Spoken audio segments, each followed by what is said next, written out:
Saya pro pemerintah. Jelas ini. Udah jelas, saya pro pemerintah. Salah benar saya bela pemerintah. Udah jelas ini. Udah jelas. Ini kata-kata langsung ya, langsung gitu ya? Udah. Kenapa? Karena itu digunakan kata afi'u. Tapi kenapa ketika pada ulil amri cuma ditambah waw? Taatnya tidak ada. Ini artinya ketaatan dengan syarat bila, sekali lagi, bila ulil amri ini menetapkan satu keputusan yang keputusan itu sesuai dengan ketentuan Al-Quran dan Sunnah Allah dan Rasulnya. Assalamualaikum warahmatullahi wabarakatuh. Selamat datang di channel Dodi Sefriadi. Yang baru mampir di channel ini langsung aja klik tombol subscribe dan loncengnya biar ketika saya mengupload video terbaru mendapatkan pemberitahuan. Alhamdulillah ini udah semakin dekat dengan bulan suci Ramadan. Jaga kesehatan agar kita bisa beribadah di bulan suci Ramadan nantinya dengan maksimal. Oke teman-teman, di sini ada lagi sebuah berita yang menjadi viral. Ini datangnya dari podcastnya Deddy Corbuzier. Saya mengutip berita dari radarcirebon.com dengan sebuah judul beritanya, tegaskan pro pemerintah Habib Hussein Bangil, salah atau benar saya bela. Ini kebijakan Nabi. Wah, jadi salah atau benar pemerintah tetap dibela katanya. Menurut Habib Hussein Bangil ini itu adalah kebijakan Nabi gitu guys. Jadi maksudnya walaupun pemerintah mengeluarkan kebijakan yang salah, wah ini bahaya, harus dibela juga katanya. Apalagi kalau salah dari syariat agama kita ya Islam, masa kita tetap harus membelanya pemerintah? Ya begitulah akhir zaman, banyak hal-hal yang membingungkan kita ya sebagai orang awam, sebagai orang yang mau belajar agama lebih jauh lagi. Tapi ketika melihat ataupun mendengar statement orang-orang yang dicap sebagai ulama di Indonesia, membingungkan pikiran kita. Jadi kita berpikir, gimana nih maksudnya? Tapi gini guys, sebelum saya baca lebih lanjut lagi beritanya, saya di sini mau bertanya kepada teman-teman yang menonton video ini. Silahkan tulis di kolom komentar jawaban kalian ya. Pertanyaan ini juga menjadi renungan buat kita semua agar lebih memilah-milah lagi mana media yang pantas untuk dijadikan tempat pembelajaran agama gitu, atau tempat edukasi agama. Gini teman-teman, kalau teman-teman perhatikan di podcastnya Deddy Corbuzier itu, tokoh-tokoh yang diundang oleh Deddy Corbuzier itu lebih banyak tokoh-tokoh yang pro terhadap pemerintah, baik itu tokoh agama maupun tokoh politik.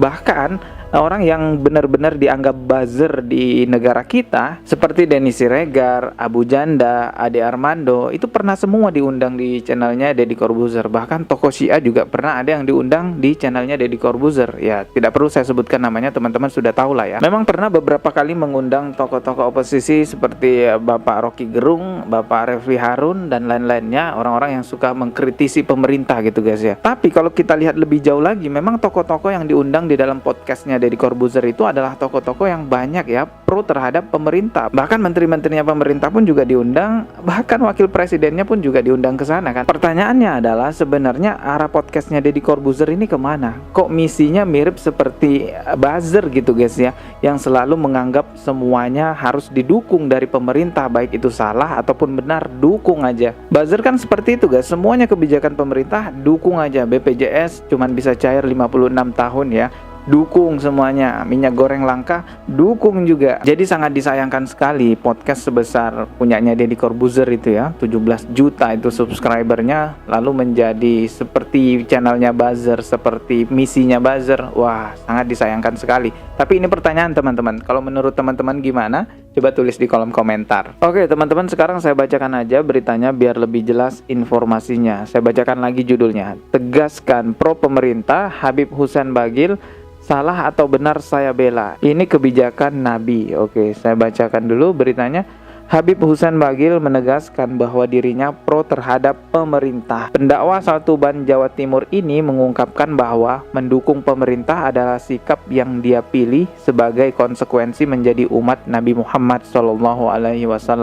Lebih lanjut, Habib Hussein Bangil menegaskan bahwa sikap pro pemerintah tersebut akan terus dipegang. Wow, kuat sekali ya pronya ini.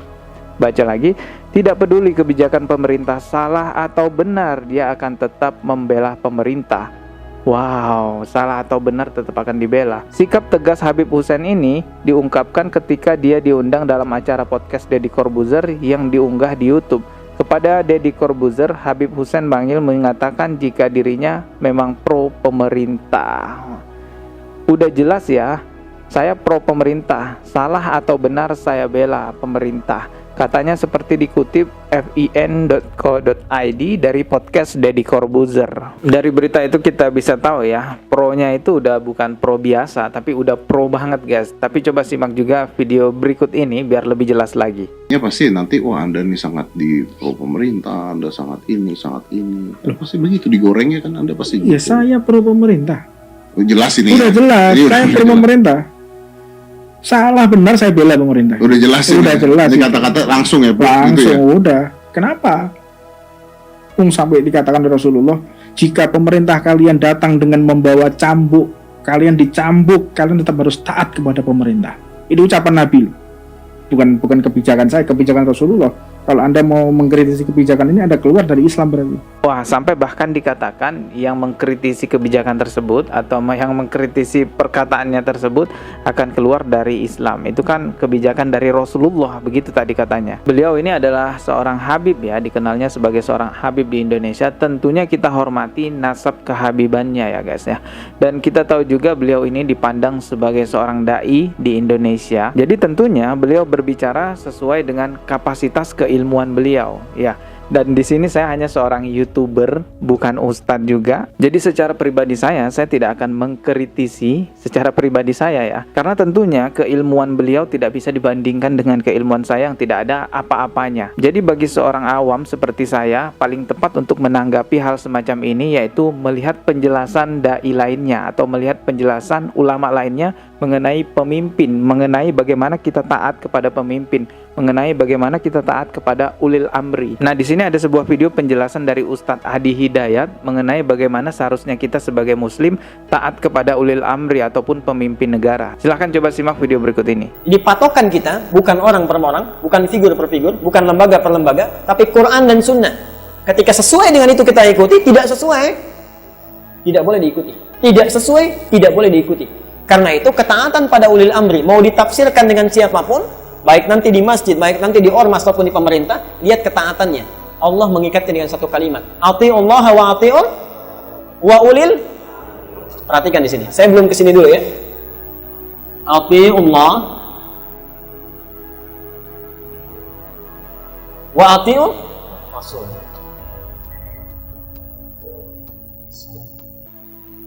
Bu, kalau bersabar, alhamdulillah Bapak, ada keperluan silakan. Ati'ullah wa ati'ur Rasul. Yang ketiga wa ulil amri minkum. Wa ulil amri minkum. Nanti kita tafsirkan. Anggap saja dulu ini yang paling tinggi dulu. Saya ingin tanya, baca ini. Ati'ullah wa ati'ur. Baca yang ini. Baik. Lihat, perhatikan baik-baik. Saya garis bawahi. Yang di sini nomor 1 ada kata ati'unya. Taatlah pada Allah. Yang di sini ada kata ati'unya juga. Yang di sini ada nggak? Perhatikan cara menafsirkannya. Perhatikan. Taat artinya ketaatan mutlak. Ketaatan mutlak. Jadi jangan tanya. Kalau Allah sudah perintahkan, jangan tanya lagi. Kalau Rasul sudah mintakan, jangan protes lagi. Lakukan saja. Apa yang kita pandang buruk, boleh jadi ada kebaikan di situ. Jelas sampai sini? Nah, karena itu digunakan kata ati'u. Tapi kenapa ketika pada ulil amri cuma ditambah waw? Taatnya tidak ada. Ini artinya ketaatan dengan syarat bila, sekali lagi, bila ulil amri ini menetapkan satu keputusan, yang keputusan itu sesuai dengan ketentuan Al-Quran dan Sunnah Allah dan Rasulnya. Diikat dengan kata taat ini. Jadi bila ketetapan ulil amri tidak sesuai dengan ati'ullah wa ati'ur Rasul, Allah dalam Qurannya, Rasul dalam Sunnahnya, maka tidak boleh kita menaatinya. Dan keliru kalau mengatakan kalau misalnya salah ya ikut kita salahnya. Kalau sudah salah jangan diikuti. Itu ijtihad yang masih samar-samar. Hukumnya ada, itu boleh. Tapi kalau sudah keliru tidak boleh diikuti. Saya beri contoh begini. Saya pernah tinggal di Tunisia beberapa saat. Itu presidennya sebelum revolusi, saat Ramadan Pak Ibu, itu tampil di televisi. Langsung mengumumkan di hadapan rakyatnya, disimpan air putih di depannya. Dia katakan, untuk apa puasa? Bikin kita lemas saja, diminum. Lalu minta pada rakyatnya untuk gak puasa. Bapak Ibu ikut gak? Jadi jangan sembarangan menafsirkan ini. Jelas ya apa yang disampaikan oleh Ustadz Hadi Hidayat, bahwa ketaatan kita terhadap pemerintah adalah melihat standar kebenarannya yaitu Al-Quran dan Sunnah. Jika sesuai dengan Al-Quran dan Sunnah kebijakannya, maka ikuti. Tapi kalau tidak sesuai, Masa kita sebagai Islam harus mengikuti juga? Dalam hal ini juga menjadi pembelajaran buat kita untuk lebih cerdas lagi dalam memilih media sebagai edukasi agama. Dan kita juga harus sadar sesadar-sadarnya bahwasanya kebenaran itu adalah miliknya kebenaran, bukan milik ketokohan seseorang. Kecuali Rasulullah ya, yang dijaga, dimaksumkan oleh Allah Subhanahu wa taala. Oke, saya rasa udah cukup sekian video kali ini. Klik tombol subscribe di bawah dan juga loncengnya sebagai notifikasi. Jadi ketika saya mengupload video terbaru mendapatkan pemberitahuan. Mohon maaf jika ada kata yang salah. Wassalamualaikum warahmatullahi wabarakatuh.